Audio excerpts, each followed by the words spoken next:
Di ba, sino nga ba yung may picture kasama yung mga Biskaya? Hindi ba si Senator Ping Lacson? Patay. Pero ako imbestigahan, hindi siya. Dito pong nakaraang linggo, lumabas po sa mga balita na may aligasyon na ako daw po ay hindi sumusunod sa batas. Yung oras po na ito dapat ilaan natin sa pakikinig sa depensa ng Vice-Presidente, sa mga akusasyon laban sa Vice-Presidente, hindi po pagdidepensa sa mga sarili natin kung tayo inaakusahan ng kung anong mga ahensya. Sabi ni Senator Joker Arroyo, it is useless to argue a legal point with a non-lawyer. Eto na nga, grabe. Ang gulo-gulo ng Monday na impeachment trial ngayon. I think it's day 7. Grabe guys, nagkagulo doon sa Senado. Intro pa lang, grabe na ang debate. Grabe na ang dalakdakan doon eh. Itong si Senator Alan Peter Cayetano nagsalita rin sa kanyang social media. Ipapakita natin yan ha. Grabe rin. Si Erwin Tulfo, uminit. Wala namang point. Nagsalita rin si Robin Padilla patungkol doon sa fake news na ginawa sa kanya. Di ba? Ito yung panuuri natin kasi po grabe po ang mga maiinit na talakayan dito po sa panggigipit dito sa mga senator judges. Okay? Pero bago ang lahat guys, paki-like muna, paki-share itong video natin para kakalat ito sa taong bayan. Sa mga hindi pa nakasubscribe, subscribe na po kayo. Kasi libre lang po ang mag-subscribe, walang bayad yan, no? Kung bago ka pa lang dito, subscribe na po kayo. So, bago natin simulan dyan, babati muna ako dito sa mga laging nanonood, no? Sabi ni Rose Genzola, good afternoon, Sir Donmar, watching from Hong Kong. Ayan, ma'am, thank you, ma'am. Elda, shout out from Milan, Italy. Ayan, ma'am Elda, thank you. Zaldi Avellino, good afternoon, Donmar TV. Like na po. Ayan, maraming salamat. Zaldi Avellano, good afternoon rin sa inyo. Needs Leads, ayan, lagi itong nanonood. Magandang hapon po, Donmar TV. Wala nagyud ayo ang batas dito sa Pilipinas. Sila lang ang mabuluhan. Alam mo, Leads, yeah? Wala nang walay ayo ang batas since naging presidente yung bangag na si BBM. Thank you.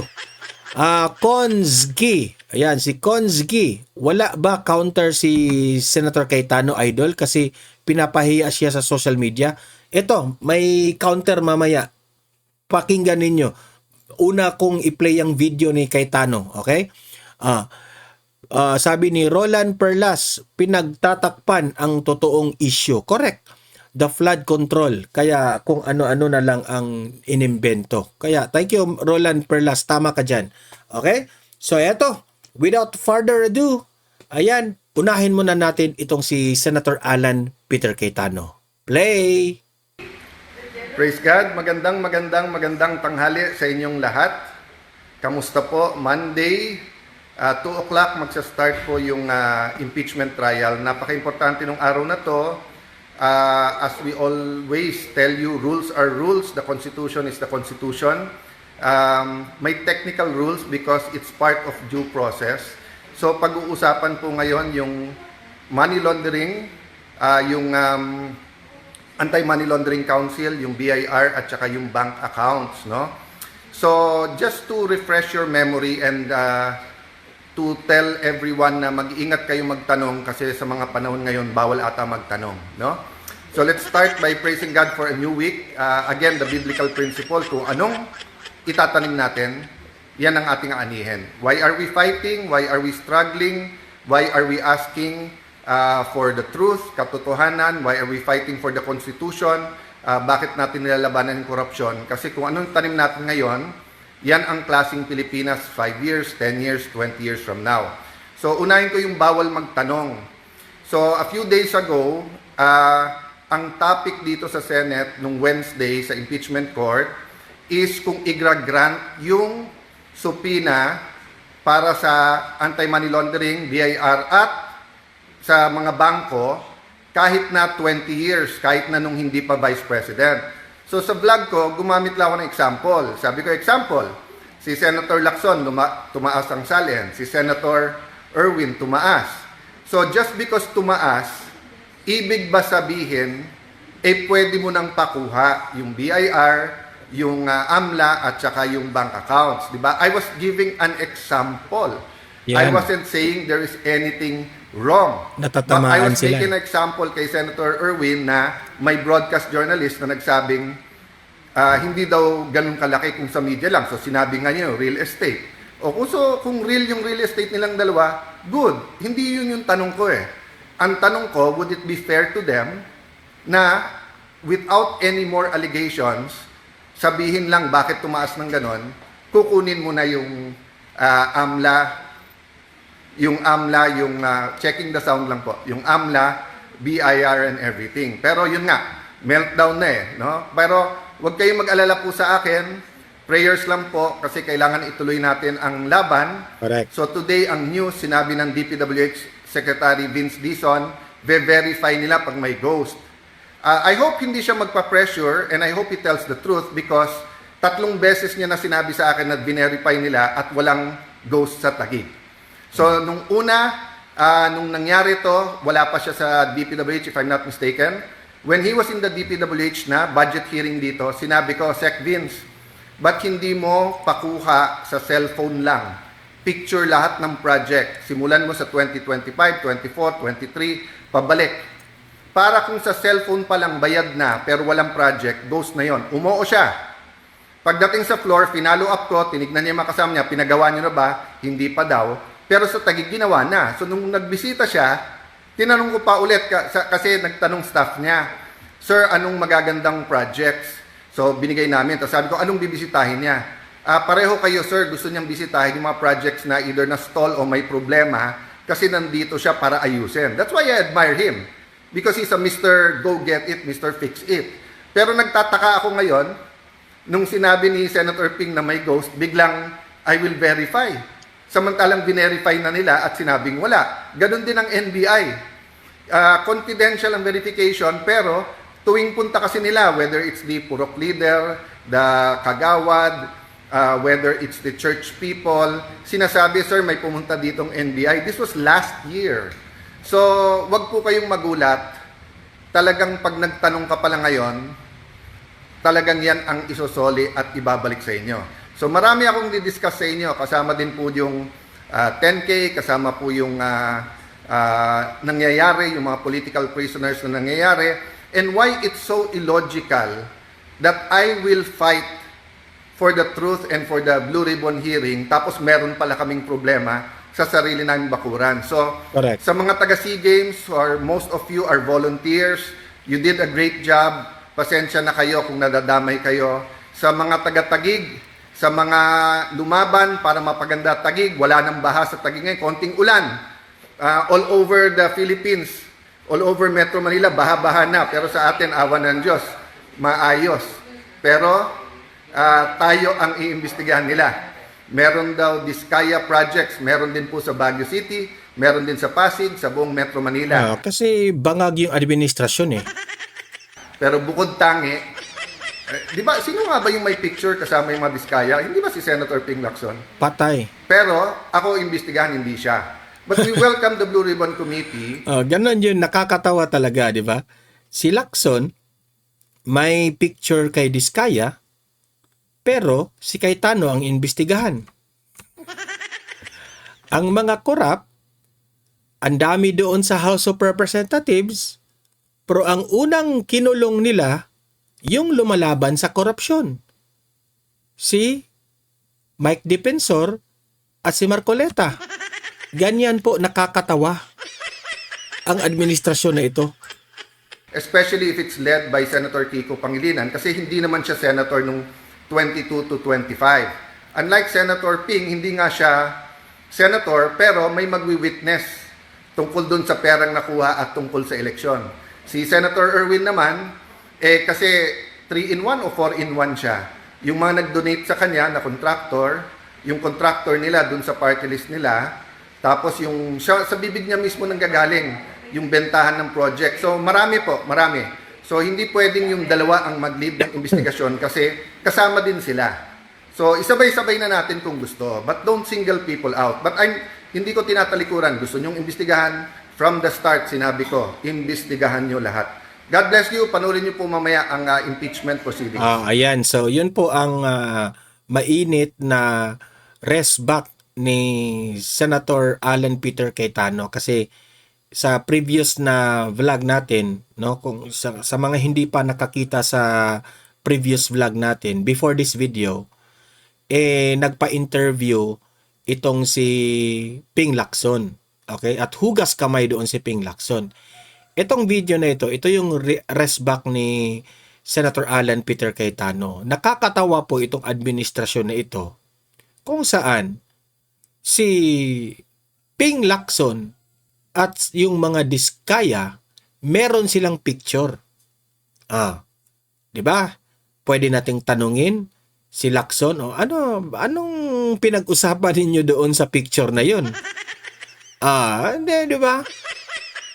Pero si Senator Alan Peter Cayetano yung pinaiimbestigahan, yung SEA Games pa talaga na grabe yung proyekto na yun na sobrang nakakabilib yung ginawa ni Duterte at ni Senator Alan Peter Cayetano doon. Kasi po, kamangha-mangha po yung mga world-class na facilities ng sports, no?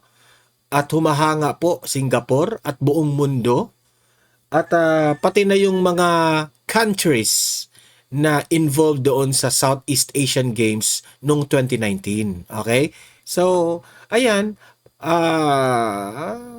bigyan natin ng isang malaking palakpak. Well, abot bibim. Well, abot bibim. Yawa ka.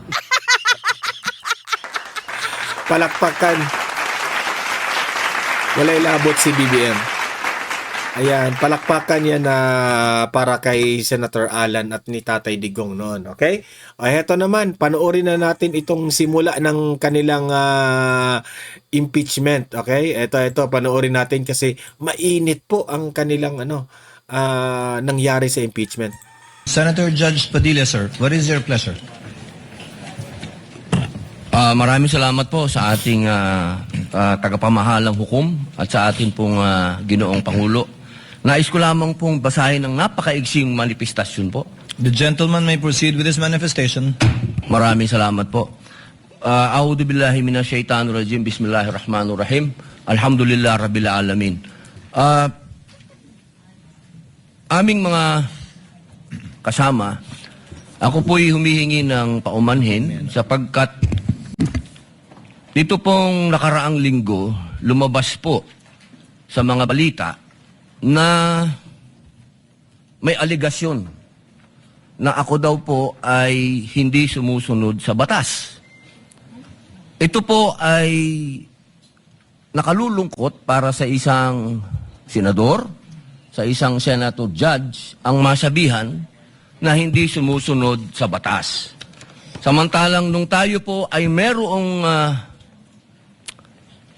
mahal na saksi dito, pinaalala po natin sa kanya na harapin ang batas.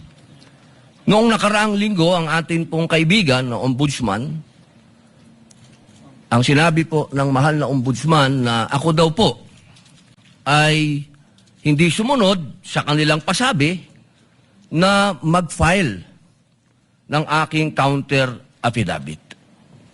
Nakakalungkot po ito sapagkat hindi po ito totoo. Inaamin ko po sa inyo, kung ICC lang, hindi po talaga ako susunod. Hindi ako magpapasakop sa ICC.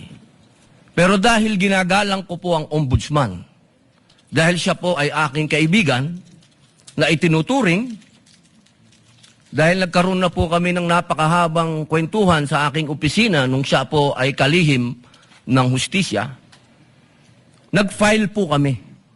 Ito po, hawak ko po ang original. Dahil sa akin po, importante ang original. Ito po ang original, nakalagay po dito. Nag-file ako. Oh. Pero si Ligutan, Xerox copy is original. Yan, Ruben, sapol mo yung mga mga bobong lawyer diyan. Nakalulungkot po na pati ang media ay nakikisama sa ganitong klasing propaganda na ang isang senador ay hindi sumusunod sa batas. Isang senator judge. Ito po, maaari ko po kayong bigyan ng kopya, mga mahal kong kasama, para mapatunayan na hindi ko po kayo ilalagay sa kahihiyan. Ako po ay nag-submit ng aking counter affidavit.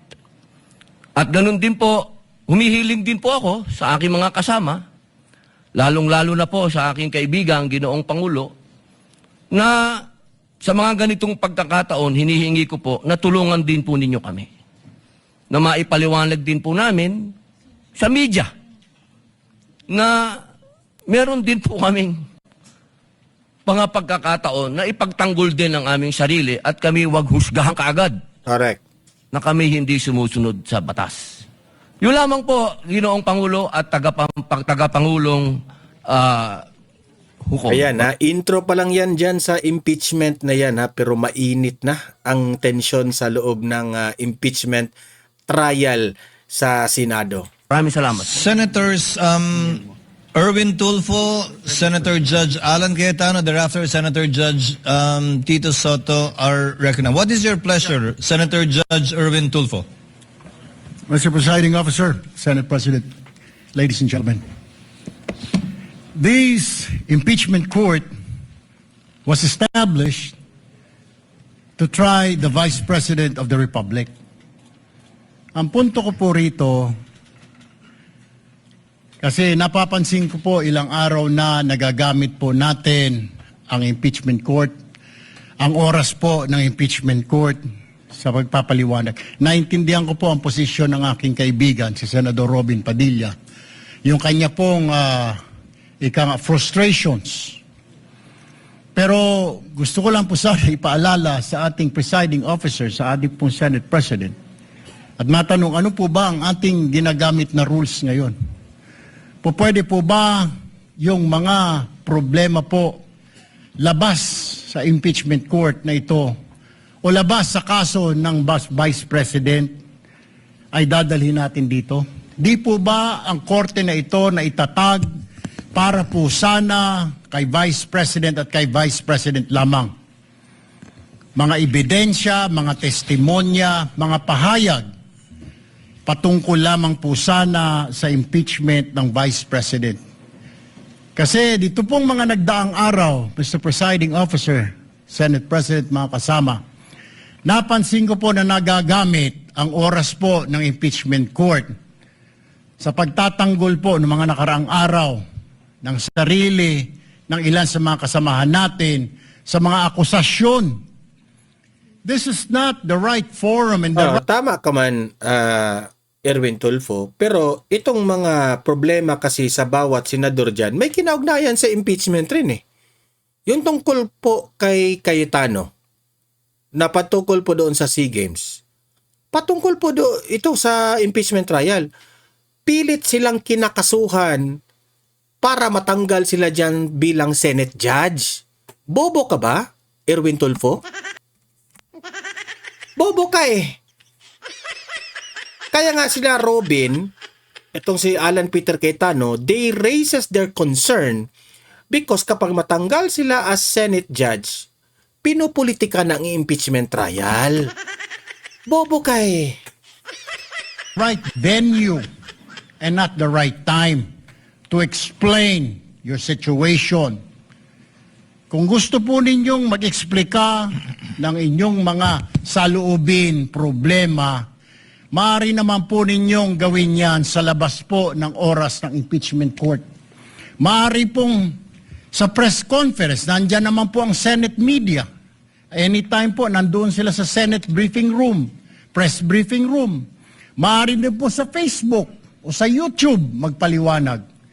wag po nating gamitin ang oras ng impeachment court sa pagpapaliwanag o sa pagtatanggol ng ating mga sarili simula pa po noong nakaraang linggo. Because the time we waste here to defend ourselves, Kala mo kung bright? defend what we believe or what have you, is an injustice to the Vice President.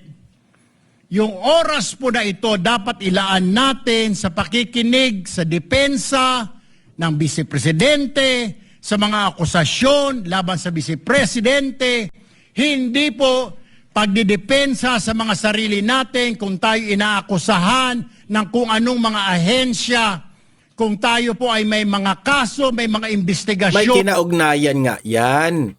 Kasi gusto silang matanggal as senator judge. And bilang senator judge is all about impeachment trial. Bobo ka? This is not the right forum, Mr. Presiding Officer, Mr. President, Senate President. This is not the right place. This court was established, was created, the impeachment court, OA mo? for the Vice President and Vice President only. This should be her time. This should be her forum, not our forum here na ilabas natin ang saloobin natin, mga sagot natin sa mga akusasyon, mga kaso laban sa atin. And this is not also the time, Mr. President, Mr. Presiding Officer, na hanapin yung mga kasama nating nawawala, nakakulong, dapat po doon sa Senado natin, sa sesyon natin, and not here in this court, Mr. Presiding Officer, Mr. Senate President. Kaya pakiusap ko lamang po sana sa ating mahal na Presiding Officer and Senate President, let us follow the rules. May rules ho tayo. Kung hindi naman ho patungkol sa Vice President na sasabihin natin, hindi naman po patungkol sa depensa o prosekusyon ng Vice Presidente natin, then wag na ho natin payagan na magsalita pa po dito because nasasayang. Because every minute, every hour that we waste away from the defense or from the prosecution of the case of the Vice President, it is injustice. It is called injustice to the Vice President, to her family. Bakit injustice? It's part. Senator Judge kayo. Kaya nga, wag kayong guluhin. Robin Padilla and Senator Alan Peter Cayetano raises that concern kasi po, may kinaugnayan yan.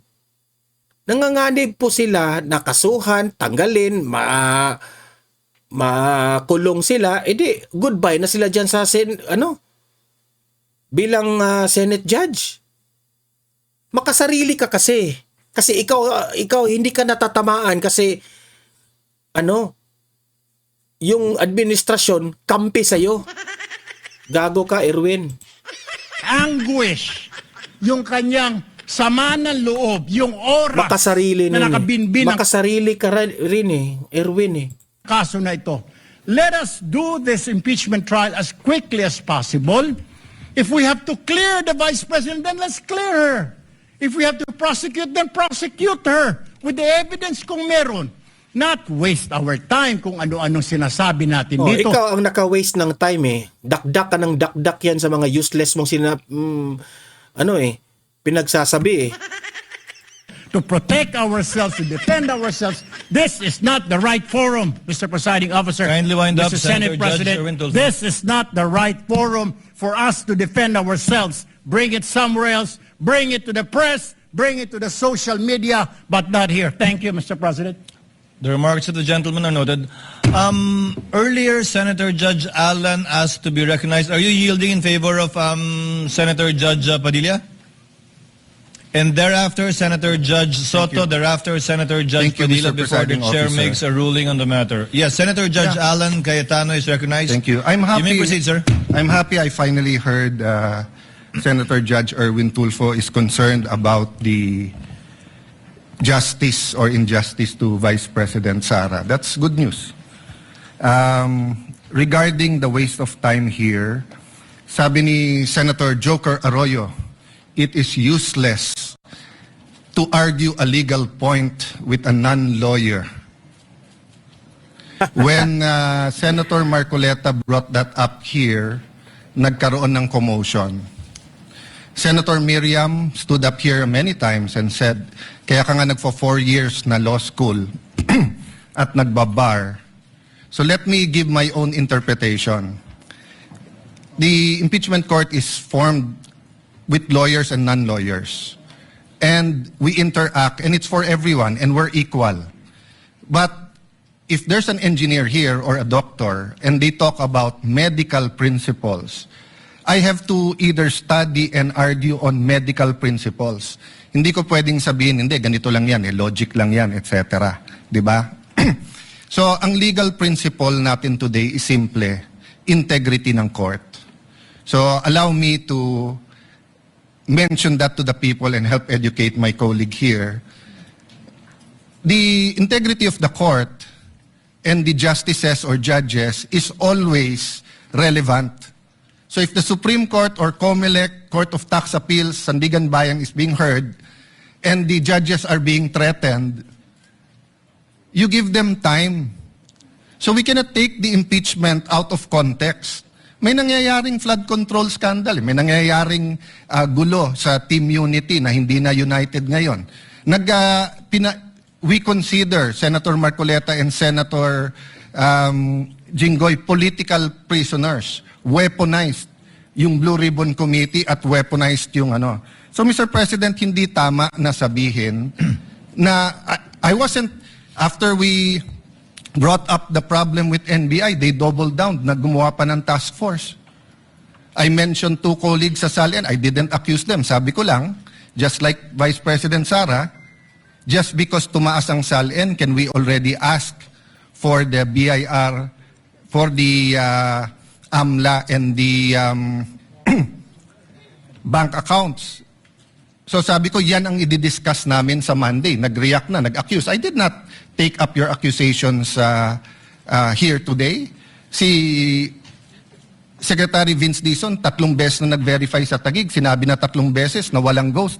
Ngayon, i-verify ulit. I wasn't going to bring that up, but then i-questionin niyo si Senator Padilla. It was all over the news na hindi niya inintindi or he snubbed the ombudsman. I was going to stand up before Senator Erwin stood up just to say, may registered mail. So nung una pa lang, 5 minutes si Senator Tulfo, so I'll take the 5 minutes also if you don't mind. The gentleman may proceed Yes. and kindly be mindful of the time. Yes, I will now. So I'm just saying, Senator Padilla just stood up to say, sumusunod siya sa batas, tapos. Kaya humaba to, dahil nga, hindi importante ata dito yung integrity ng judge. Lastly, kaya sinabi kong it's useless to argue a legal point. Ilang beses ko na narinig dito. It's our job to clear or prosecute the Vice President. Hindi po. It's our job to try and to decide. It's the prosecution's job to try to prosecute, and it's the defense job to convince us na wala. Our job is to try and to decide. And when you decide, you acquit or you convict. Why is that important? These are legal terms. Hindi pwede yung nanonood na law student ngayon sasabihin, trabaho pala ng judge to clear or to prosecute. Thank you, Mr. Presiding Officer, Mr. Senate President. Thank you, Senator Judge Alan Cayetano. His remarks are noted. Senator Judge Soto, thereafter, Senator Judge Padilla, thereafter, the presiding officer shall make a ruling. You may proceed, sir. You have 2 minutes. Yeah, thank you, Mr. President, the presiding officer. I do not have 4 years of law, but I have 29 years of lawmaking. And I move that the manifestations of that we have heard Ipinagmayabang mo yung 29 years mo na wala ka namang ginawa. be referred to the Senate proper. We will act on it at the proper time, Your Honor. Thank you. Yabang. Your remarks are noted. Senator Judge Padilla is recognized. You may proceed, sir. You have 2 minutes. Maraming salamat po, aming tagapamahalang hukom. Ito pong kasuotan natin sa mga oras na ito, hindi lamang po ito nire-represent ang impeachment ng ating pangalawang Pangulo. Ang nire-represent po nito ay ating karapatan bilang mga Pilipino at unang-una na ang due process. Ito po yun ang ibig sabihin. Kaya ikaw ay pangalawang pangulo, ikaw ang pangulo, ikaw ay senator judge, ikaw ay magsasaka, ikaw ay mangingisda. Kailangan may due process. Yung pong nangyari sa akin, na ako po ay nahusgahan na kaagad, bilang senator judge, ang pinaglalaban po natin, integridad ng korte na ito at ng mga senator judge. Kaya sana po wag nating kalimutan na ang bawat Pilipino ay may karapatan, lalong-lalo na sa usapin na ikaw, ako, sa oras na ito, ay senator judge. Yun lamang po, napakaiksi lang. Due process, mga mahal kong kaibigan, mga mahal kong kababayan, maging prosecution, maging defense, sa ating lahat, wag nating kalimutan, pantay-pantay tayo sa batas. Maraming salamat po. Senator Judge Pangilinan, what is your pleasure, sir? Yes, just a very quick manifestation, Mr. Presiding Officer. Earlier, former Senate President Soto moved that these matters be referred to the Senate. This is precedent, actually. During the Estrada impeachment trial, the father of Senator Cayetano Alan, Senator Rene Cayetano, made a manifestation regarding a case that was supposedly being prepared, a criminal case to be filed against him. It was raised in the impeachment court, but ultimately the impeachment court agreed that the manifestation was referred to the Senate as a legislative body. So there is precedent for this. Yes, the court allowed then Senator Rene Cayetano to make his manifestation, but eventually it was resolved that the matter be referred to the Senate as a legislative body. So we move for the previous. Yes, we call for the previous question, Mr. President. Senator Judge Cayetano? For just $67, Ayan, you can ayan. generate as many videos as you want and never have to worry about showing your face on camera or using complex editing tools. With only a Ayan, few skip. clicks. I think the presiding officer ruled that we will take it up later on, but if Senator Judge Pangilinan will insist, then I have to object on a point of order. Rule 6 says, the last part, the provisions of the rules of the Senate and the revised rules of court shall apply suppletory whenever applicable. And in the rules of the Senate, whenever the senator feels threatened or anything happens, whether pinatayan ng aircon, whether may nakatutok na barel or sinaran ng pinto, he can rise on a point of personal and collective privilege. We didn't do that para umikli.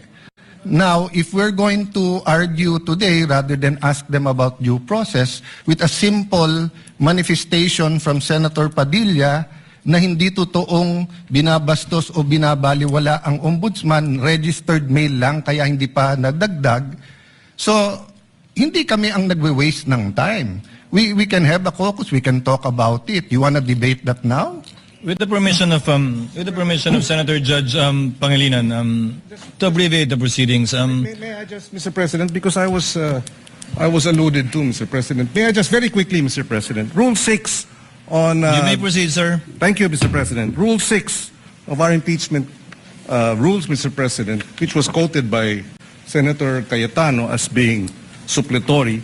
Mr. President, that refers to evidence, rulings on evidence in the impeachment trial. It does not refer to privileged speeches. Therefore, the suppletory nature of the rules of court as well as the Senate rules refer to matters pertaining to evidence and no other, Mr. President. But in the spirit of liberality, we will allow that. That's precisely why we did not object when he spoke last week. But let us not abuse the liberality of this court, Mr. President. With the permission of Senator Judge Tulfo Erwin, the chair will make a ruling because I believe it is also his position not to prolong this matter in discussing collateral matters not pertaining to the articles of impeachment that we are hearing and trying before the impeachment court. The chair rules that The manifestation of Senator Judge Padilla shall remain in the records.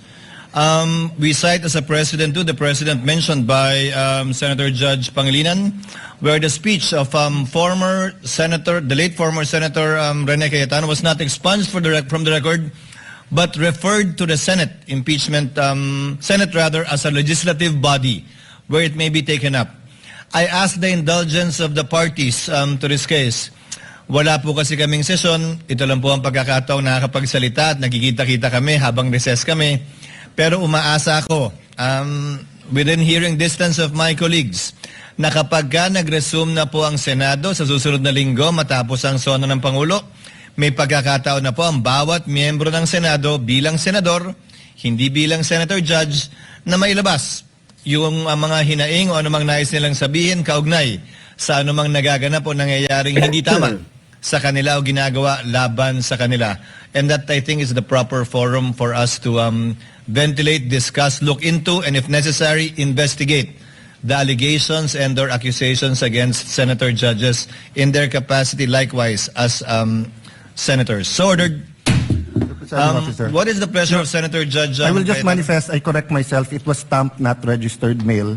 And since I agree with the ruling, I will not anymore argue the other rule that correlates with Rule 6. Thank you. Thank you, sir. Noted that it was stamped.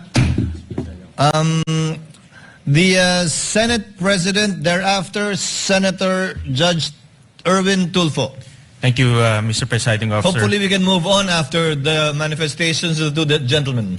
Let me appreciate and thank the ruling of the Presiding Officer to refer At last, nagsalita ka na. At last, hindi ka na flower-based dyan.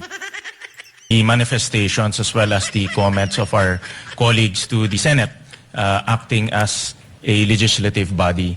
8 days na lang po ay magko-convene na ang Senate at doon rin ho natin pag-uusapan itong mga mahalagang bagay na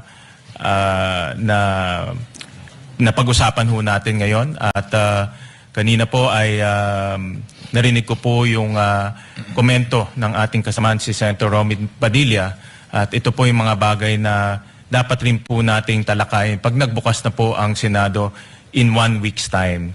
So with the indulgence of our colleagues, importante ho yung oras ng trial sa mga darating na panahon. Nasabi ko nga nung mga ilang araw na mahaba pa yung ating dadaanan. No? Ito ay 7th day pa lang out of the 102 days na dadaanan ho natin. Kaya bawat oras, bawat segundo ay napakalaga. At nagpapasalamat po ako sa ating mga kasamahan dahil po sa kanilang masusing pag-participate ho dito sa ating impeachment. Pero dadating rin po tayo doon sa pagtatalakay nitong mahalagang issue pagbukas po ng Senado. Maraming salamat, Mr. Presiding Officer. Senator Judge Erwin Tulfo, briefly, sir, so that we can proceed to the matter on hand. Very quickly, Mr. Presiding Officer, can we start now, sir? I was about to, sir. Thank you, sir. We wasted 26 minutes for nothing. Thank you po. Proceeding now to the matter on hand. The presiding officer already made the ruling, referring it to the Senate as a legislative body. So, ayan, no? Nagpa-epal pa talaga si Erwin Tulfo. Ay, nako. Kaya nga, anong sabi ni